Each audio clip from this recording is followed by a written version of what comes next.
Kalau ada dzurriyyah Rasul minta dari pintu satu ke pintu yang lain, positif, palsu.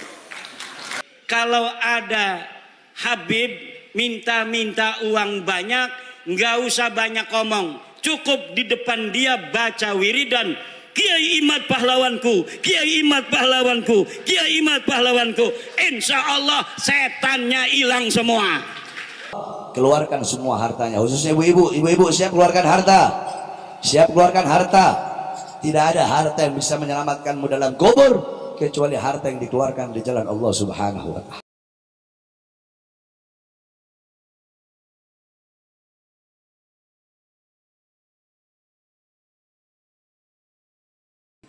Siapa? Siapa? Siapa? Banci itu orang itu. Terakhir sebelum saya tutup, saya sedang membangun pondok pesantren. Maka saya harap hadirin yang hadir untuk mengeluarkan hartanya untuk pembangunan pondok pesantren saya. Tidak ada harta yang bisa menyelamatkan dalam kubur kecuali harta yang dikeluarkan di jalan Allah. Kalian keluarkan harta itu nabung. Nanti buka tabungannya di akhir. Kalau nabungnya dikit, bukanya juga.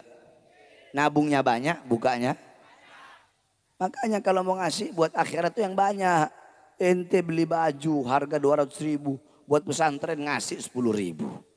Ibu-ibu beli make up 600.000, ngasih buat pesantren 5.000. Keluarkan yang banyak. Hari ini kalian keluarkan 1 juta, besok 10 juta. Allah balas. Hari ini 100.000, besok langsung Allah balas 1 juta. Siap keluarkan harta. Nanti laskar, khusus laskar, selain laskar enggak. Jadi orang itu terlalu bingung masalah nasab gara-gara tidak pernah memikirkan nasibnya diri sendiri. Pada akhirnya bingung, pada akhirnya kacau balau. Sesungguhnya dzurriyyah Rasul, semua dzurriyyah Rasul yang pernah disabdakan oleh Rasulullah, beliau mengatakan, seumpama Fatimah mencuri, kupotong tangannya.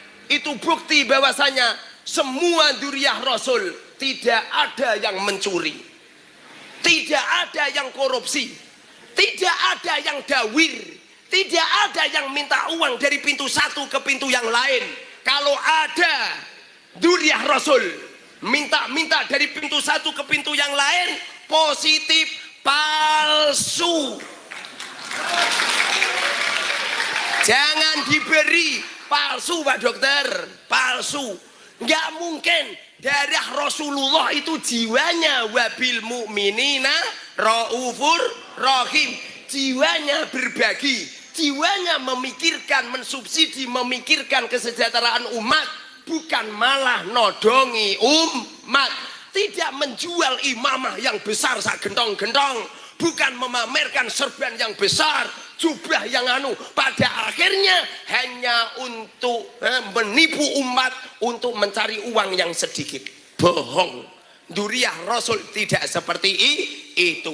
Dulu ada putranya Nabi Nuh, dia seorang nabi dan seorang rasul termasuk ulul amri, ulul azmi. Apa yang terjadi? Kan'an dirungkatkan oleh Allah, Kan'an dikatakan oleh Allah, laisa minkal, mereka tidak termasuk keluargamu. Laisa min ahlik, wahai Nabi Nuh, mereka tidak termasuk keluargamu. Innahu ghairu amalin solihin, mereka Kan'an tidak termasuk orang yang baik.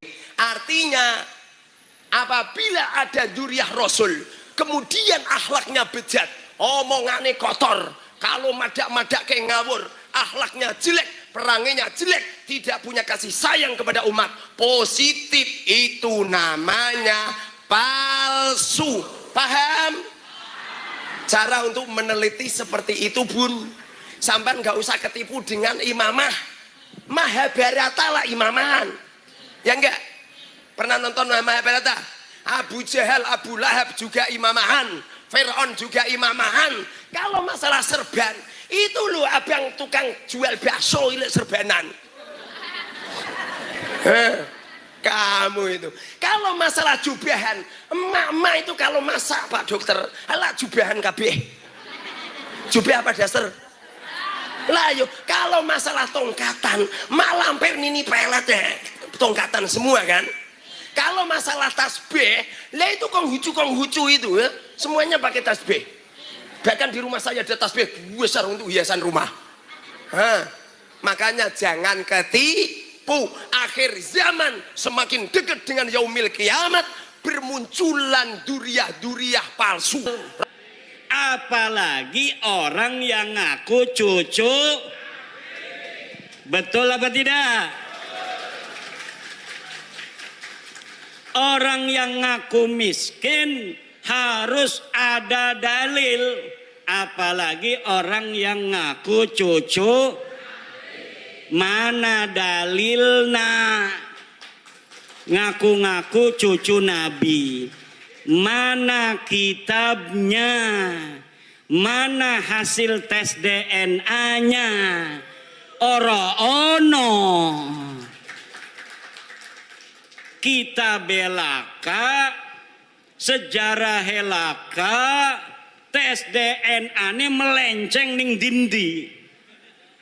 Tes DNA-nya melenceng nangen dindi. Ada di Indonesia, Bu.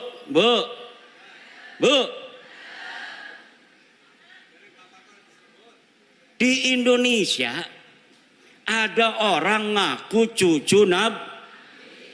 Dalam tubuhku mengalir darah Rasulullah. Datang ke kiai, minta duit 40 juta. Baru saya dapat ini apa namanya, sebuah testimoni dari kiai di Purbalingga, bukan Purbalingga, di Banyumas. Ada kiai diparanin oleh seorang yang ngaku cucu Nabi. Yang ngaku cucu Nabi namanya Habib. Apa namanya? Nama klannya keluarga Baklawi. Keluarga apa? Dia minta uang 40 juta.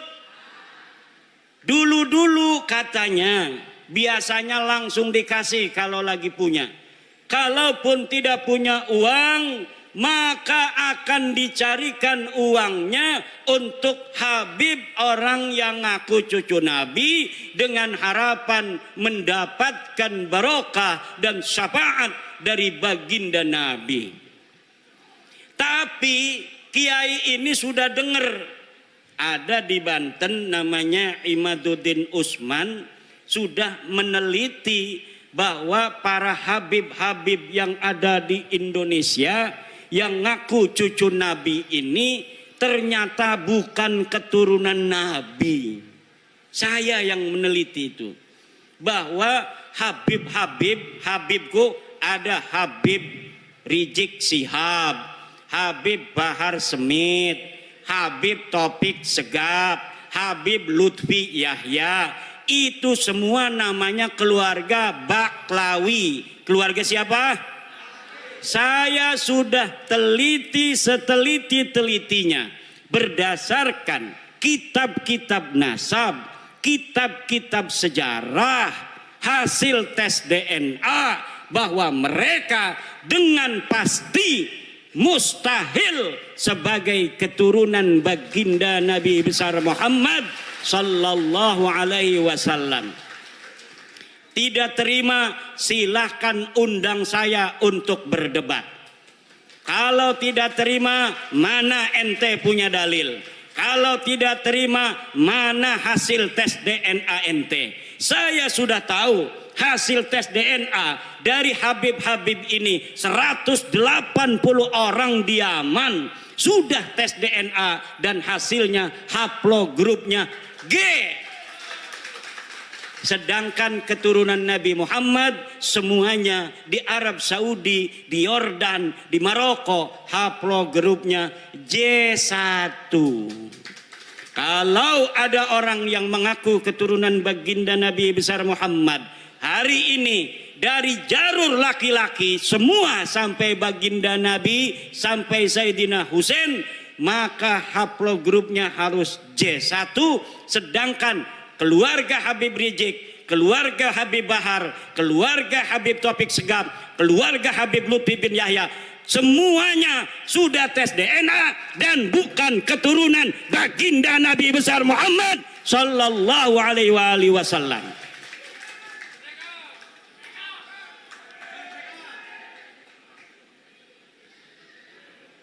Itu ceritanya. Kembali kepada Kiai Banyumas tadi tuh. Karena dia sering mendengerin saya, ketika si Habib ini minta uang 40 juta, dia acting pura-pura jadeb. Kiai Imad pahlawanku, Kiai Imad pahlawanku, Kiai Imad pahlawanku. Langsung Habibnya kabur. Jadi ibu-ibu, bapak-bapak kiai, terutama sama kiai-kiai, kalau ada Habib minta uang banyak, nggak usah banyak ngomong, cukup di depan dia baca wiridan, Kiai Imad pahlawanku, Kiai Imad pahlawanku, Kiai Imad pahlawanku. Insya Allah setannya hilang semua.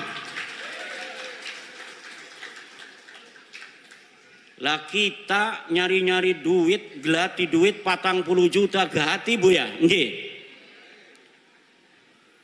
Megawe ning Tangerang gaji ya 4 juta.